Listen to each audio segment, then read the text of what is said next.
Bom dia a todos, sejam todos bem-vindos para o nosso Café com o Evangelho. Eu sou Leila Rocha de Oliveira. E eu sou Roberto Antônio de Oliveira. Nós somos do Centro de Estudos Espíritas Allan Kardec, aqui da cidade de Olambra, interior de São Paulo. Hoje está uma manhã bela, um friozinho gostoso, mais um sol irradiando. E nós desejamos que esse sol também irradie nos corações de todos os que compartilham conosco. Eu aproveito aqui de público para agradecer a minha cabeleireira particular, que deu uma mexida no meu visual, espero que vocês gostem, mas dê os seus likes ou os seus dislikes, fiquem à vontade. Mais de 90 dias dentro de casa, a gente tem que improvisar. Eli, a gente sabe que os nossos entes queridos, mesmo quando não estão mais fisicamente juntos, mas estão sempre nos nossos corações. Que a sua mãezinha Zoraide possa receber as nossas vibrações de carinho e que ela possa, onde estiver, ser envolvida pela paz, pela harmonia e dando continuidade a essa evolução, que o espírito continua evoluindo. Um abraço para Aparecida, que bom Aparecida, Josi, sejam todos bem-vindos para o nosso café, para Mara, um abraço Mara Fernandes, uma semana abençoada para todos nós. Queridos amigos, amigas, hoje nós convidamos alguém muito especial para compartilhar conosco dessa nossa semana, desse nosso bate-papo. Muitos, talvez, espíritas, nunca tenham ouvido falar dele, principalmente os mais jovens. Eu até perguntei ao meu neto ontem, você já ouviu falar? E ele disse não. E ele, como o Roberto começou a dizer, ele mesmo dentro do movimento espírita, ele não foi muito reconhecido. O próprio Chico Xavier, no início da sua mediunidade, muitos espíritas não admitiam, não aceitavam as informações que vinham através do Chico. Nós somos assim. O que nós não conhecemos, muitas das vezes, nós rejeitamos. Mas nós vamos falar de uma pessoa que aí eu passo para o Roberto dizer qual é o nome dele verdadeiro. O nome é José Pedro de Freitas. Ele nasceu na cidade de Congonhas, no século passado, 1921, no dia 18 de outubro.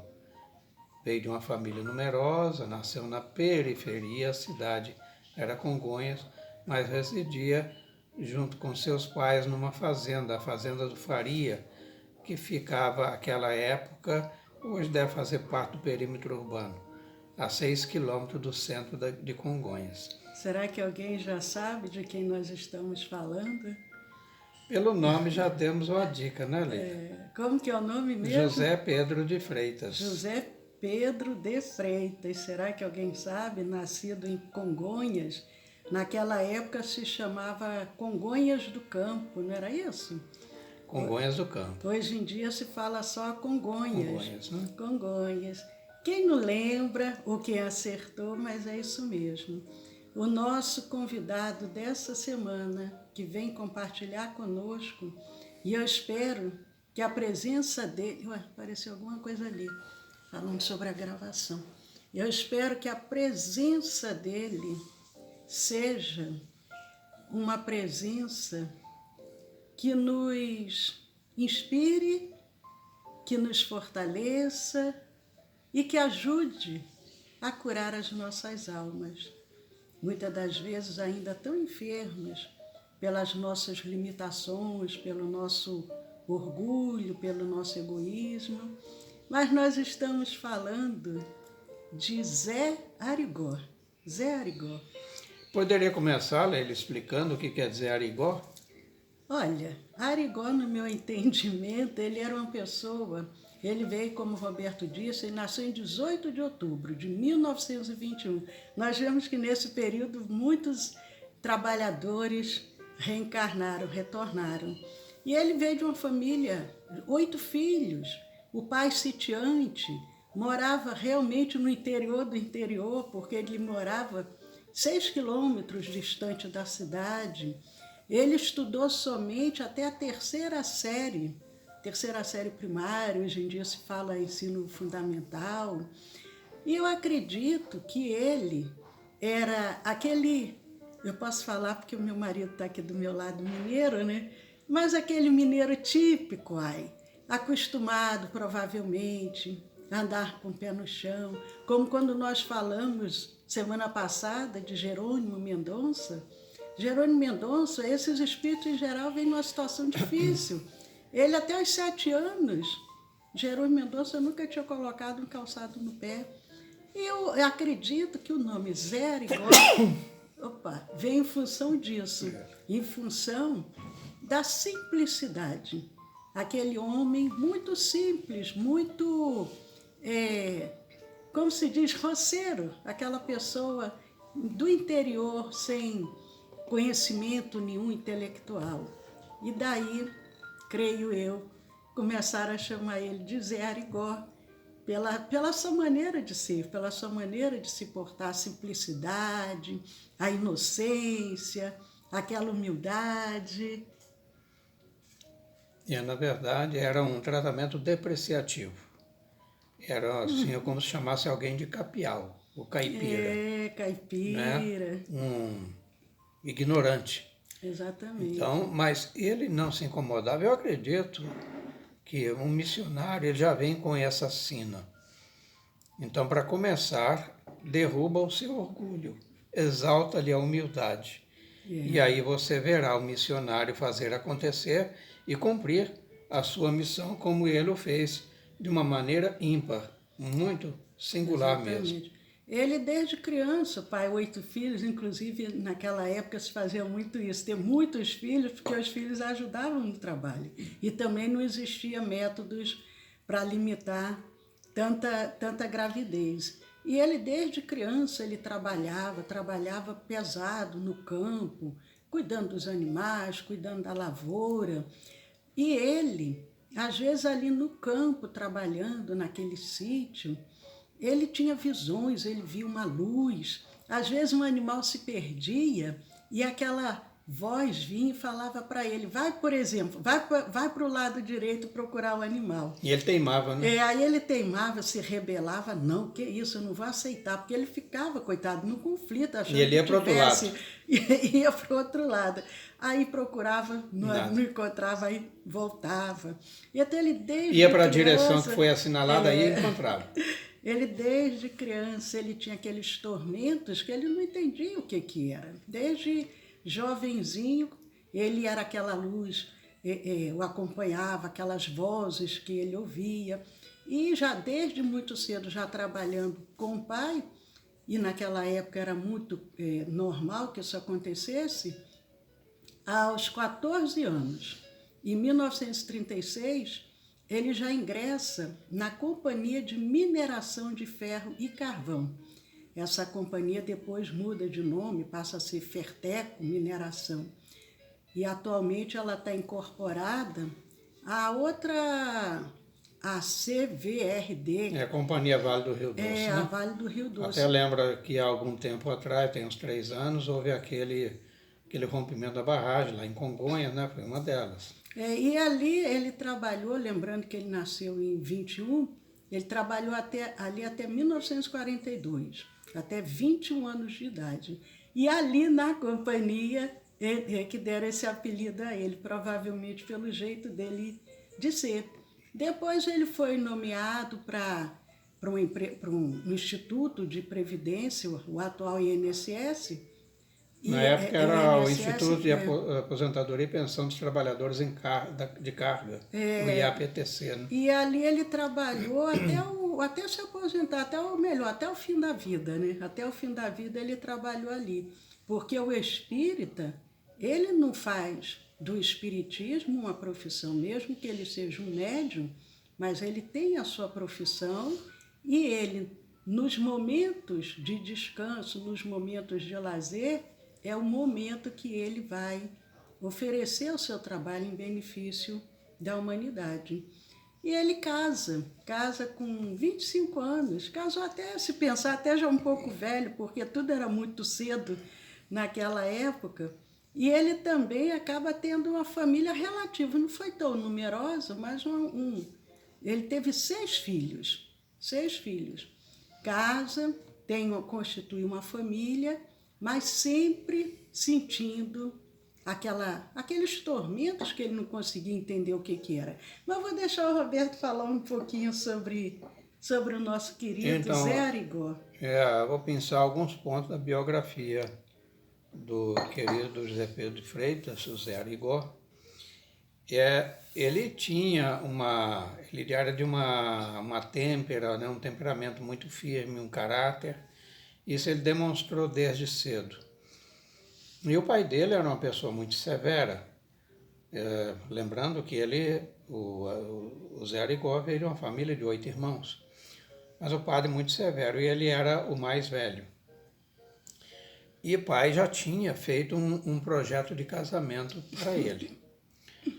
Então era comum, e ali ele tinha dois vizinhos, né, fazendeiros também, como ele, embora alguns biógrafos falem que era um sítio, na verdade era uma fazenda. E tinha bois, né, trato, pasto, plantações, etc. E ele falou assim, ô Zé, você vai casar com fulano? Ele falou, não vou. Eu falo, mas por que você não vai casar? Porque eu não gosto dela. Eu não vou casar porque o senhor gosta. Então, quem vai ser o marido sou eu. Então, eu tenho o direito de escolher quem vai ser a minha esposa, né, minha companheira. E dada a determinação dele, então o pai sentencia, olha, se você casar com outra pessoa que não seja essa que eu escolhi, eu vou te deserdar. E ele não se abalou com isso. E ele viveu realmente uma vida monástica, de duras provas, conforme a Leila colocou, e foi trabalhar numa mineradora. Ele teria todas as facilidades que aquela situação lhe propiciaria se ele fizesse a vontade do pai, né? Ele teria passo, provavelmente, trabalhadores, serviçais, empregados seus. Mas isso aí é um detalhe, e é um detalhe muito importante, mas ele se casa com quem? Com a dona Arlete André, a Leila já falou, né? E ela era também parte da família. E agora muito difícil, né, de encontrar prima em 4º grau, a dona Arlete André. Foi uma excelente companheira, né? E dessa união nasceram 6 filhos. O José Tarcísio, o Haroldo, o Eri, o Sidney, Leôncio e o Leonardo José. Ele só teve filho homem. Agora tem um detalhe muito importante, Leila, porque até chegar a data dele se casar, ele conviveu então com o pai. A gente já deu um retrato do pai, né? Algumas pinceladas. E ele, desde cedo, ele tinha essas visões, né? E nessas visões, dentro da própria casa, ele apontava ali, olha, tem isso, tem isso. O pai olhava para lá e falava, meu filho, já levei você ao médico, já levei ao padre, tá, você não é maluco. Então você está querendo me confundir. E dava-lhe surras. Então ele apanhava. Nós falamos aqui no mês passado da Ivone Pereira, né, Leila? E ela também, pelo mesmo motivo, que ela tinha as visões e dizia que estava ali assim, e o pai não acreditava, ela apanhava. E o José Arigó também não fugiu à regra. Mas então, algumas pinceladas, né, dessas particularidades que ele... sim, Leila, falamos no Paiol, quando ele esteve lá na fazenda mesmo, né? Não, pode falar. Ele tinha um paiol de milho, né? E um carrinho, a carreta, na verdade, uma carreta de bois, né? Já encostada ali para ele debulhar. Então, enquanto ele estava debulhando aquele milho, gente, debulhar milho, quem já fez isso sabe que machuca a mão, viu? Corta a mão, faz calo, eu já fiz isso. Então, o que é importante? Por que eu estou citando isso? A vida dele foi pontuada de dificuldade, ponto pacífico. Mas ali, no meio daquele carro de espiga, ele viu um crucifixo. Olha, Leila, um crucifixo. E é um crucifixo, e até onde se sabe, não encontrou o dono, então ele guardou. Mas ele guardou ali no próprio paiol. E que mais tarde ele viria a utilizar, porque ele era de formação católica, né? E toda a comunidade ali no entorno, alguns formais, outros muito praticantes. Então o crucifixo passou a ser um talismã para ele. É interessante, né? Da onde que surgiu esse crucifixo? Provavelmente algum espírito materializou aquele crucifixo, trouxe de outro lugar, ou melhor, materializou não, né? Materializou, mas assim, transportou ele de outro lugar para que ele encontrasse, porque ele como católico era também ali, algo para ele pensar, um despertamento. Mas à medida que os filhos foram nascendo, o José Arigó começou a ter dores de cabeças terríveis, insônia, aquelas visões aumentaram mais ainda, era uma luz assim descrita como muito brilhante. Poderia até achar que fosse algum tumor, né? O médico, um tumor cerebral, que fosse algum problema neurológico, um problema de epilepsia, alguma coisa desse jeito. Mas, além disso tudo, ele começou a ouvir também uma voz gutural, uma voz forte, uma voz, mas num idioma que ele não compreendia. Imagina o tormento que ele passava. Então, ele achou que ele estava, enlouquecendo. Dores de cabeça terríveis, insônia, aquelas luzes fortíssimas, ouvindo vozes no idioma que ele não entendia. E aquilo levou cerca de 3 anos. E nisso ele foi a médico, considerando a época. Aliás, primeiro ele foi ao padre. Né, até, vamos botar que ele tivesse uns 30 anos de idade. O padre que aconselhou fazer exorcismo. Né? Se ele tivesse uns 30 anos, seria o quê? Década de 50. Não existia a evolução da medicina que existe hoje. Mas ele procurou, quem deu para procurar, especialistas, aquilo tudo. E um dia ele teve um sonho assim tão nítido, e aquela voz que o atormentava, ela foi percebida pelo Zé Arigó.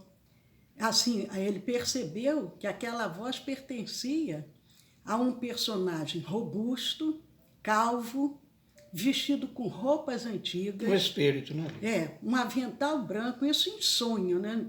E aquele homem que ele visualizava ali, forte, robusto, calvo, com aquelas roupas antigas, um avental branco, estava o quê? Supervisionando uma equipe de médicos e enfermeiros, numa grande sala cirúrgica, em torno de um paciente. Aí, após esse sonho ter se repetido várias vezes, aquele personagem que ele via em sonho, e o personagem se apresenta. E aí o personagem, ele consegue, apesar do personagem falar em outro idioma, mas ele consegue compreender o que o personagem ali está dizendo, porque ali quem se comunicou foram os espíritos, e para os espíritos a linguagem, muitas das vezes, é universal quando o espírito já consegue ter uma certa evolução. Então ele consegue compreender o que aquele espírito, aquele homem espírito, vem dizendo para ele, se apresentando. Mas aí eu vou deixar você falar quem era essa pessoa que se apresenta. Então, só uma observação. Dizer. O Zé Arigó, aquele que aqui entre nós recebeu esse nome, né, se ficou conhecido, ele era um espírito, era membro da equipe do médico, né, do Dr. Adolf Fritz. E então, sendo membro da equipe, ele entendia o alemão. Isso aí é uma ilação válida, porque a doutrina espírita nos esclarece isso. Então, fica registrado no subconsciente, no inconsciente profundo, esses conhecimentos jamais se perdem. Então, ele entendia, ou seja, a linguagem não era um problema para eles em razão disso. Mas o Dr. Adolf Fritz, ele, em verdade, nasceu na Alemanha, na cidade de Munique. E uma vez que vivia também com muita penúria, o pai dele ele migra para a Polônia. E aí o Adolf Fritz ele já estudava medicina. Continua a medicina lá na Polônia e lá, ainda como acadêmico, ele passa a trabalhar num hospital. E neste hospital, numa feita em que ele estava de plantão, adentra as instalações hospitalares um general com uma filha no colo. E a filha estava praticamente moribunda. E ele determina, esse general, que pare tudo ali e cuide da filha dele. E aí todo o staff do hospital, os médicos, provocado aí pelo Adolf Fritz, se reúnem e optam por operar aquela menina. E nos procedimentos, uma das enfermeiras da equipe, ela aplica a medicação prescrita, porém errada. Então, ela é uma prescrição e ela inverteu e aplicou outra e que foi fatal. E a menina vai a óbito. Então, é fácil deduzir as consequências que pesariam depois sobre o médico, jovem médico Adolf Fritz. Ele foi açoitado, foi preso a uma cruz, ele sofreu sevícias de toda a ordem, muito judiado e depois encarcerado. Ele consegue fugir. Ele foi o bode expiatório, né? Ele então consegue evadir-se da prisão e ele vai para a Estônia, lá desencarnando logo no desfecho já da Primeira Guerra Mundial, que durou de 1914 a 1918, e depois não reencarna mais. E aí vem trabalhar no Brasil. Exatamente. E o nosso tempo já está chegando ao fim, mas então aquele espírito, aquele personagem que aparece para o José Arigó, se apresenta como sendo esse médico alemão, Adolf Fritz, que alguns até nós falamos aqui quando falamos de Sheila, que esse Adolf Fritz não é o Fritz que era o pai da Sheila, porque Fritz é um nome muito conhecido na Alemanha, um nome muito usual. É como Silva, né? É, muito usual. E o pai da Sheila, apesar de também ser médico e também se chamar Fritz, mas era outro Fritz. Mas esse espírito, ele se apresenta e ele diz que ele não tinha conseguido concluir a sua obra. E qual era o objetivo, então, ali? Ele vem para que o Zé Arigó pudesse, através de seu intermédio, auxiliar a tantos enfermos. E nós vamos amanhã contar alguma das curas realizadas por Zé Arigó através do Dr. Fritz, mas vamos falar também de muitos fatos que aconteceram na vida de Zé Arigó, as perseguições que ele sofreu, mas sempre muito firme, muito determinado, mesmo tendo seus filhos, cuidando da sua casa, mas ele tirava diariamente várias horas do dia para atender centenas de pessoas, sempre com muita fé, sempre com muita determinação, sem esmorecer nunca. É um exemplo também de vida. O nosso café é o café com o Evangelho. E quando nós trazemos esses trabalhadores do bem, são aqueles que realmente o Evangelho foi incutido na sua alma, no seu coração. É muito fácil lermos o Evangelho. Agora, o Evangelho estar dentro de nós, sermos essa construção divina, é um passo a mais. E esses trabalhadores são incentivos para que a gente também possa fazer, possa dar a nossa parte. Não que cada um tem a sua missão. A nossa missão não é a missão do Zé Arigó, mas nós podemos fazer muito. Juntos podemos muito. Um abraço também para Daniele Pola. Mas lembrando, um abraço para Aparecida. Aparecida já tinha falado, né, Aparecida? Para Regina Ocada, Ângela Maria. Oh, que coisa boa, gente. Olha, aproveitamos, Tacimara, que bom, Tacimara, Eliane, Rita Maria. Aproveitamos para convidar a todos hoje às 20 horas. Nós temos a nossa palestra, o tema é amizade. Ao final, nós temos a irradiação, a magnetização das águas, o passe espiritual, a distância.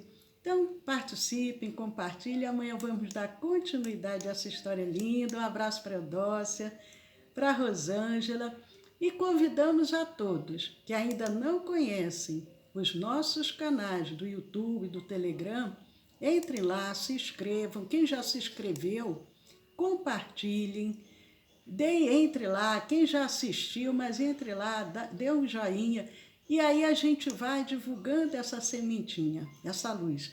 Já atingimos os nossos 100 primeiros inscritos e tínhamos prometido que quando atingíssemos os 100 primeiros inscritos, nós faríamos uma palestra especial. E nós estamos pensando, provavelmente será sexta-feira, e aí a gente vai divulgar ao longo da semana. Então, hoje, às 20 horas, amanhã, continuamos às 10 da manhã. Paz a todos. Obrigado por ter estado mais uma vez com vocês. É sempre um prazer que se renova. E até amanhã, se Deus quiser.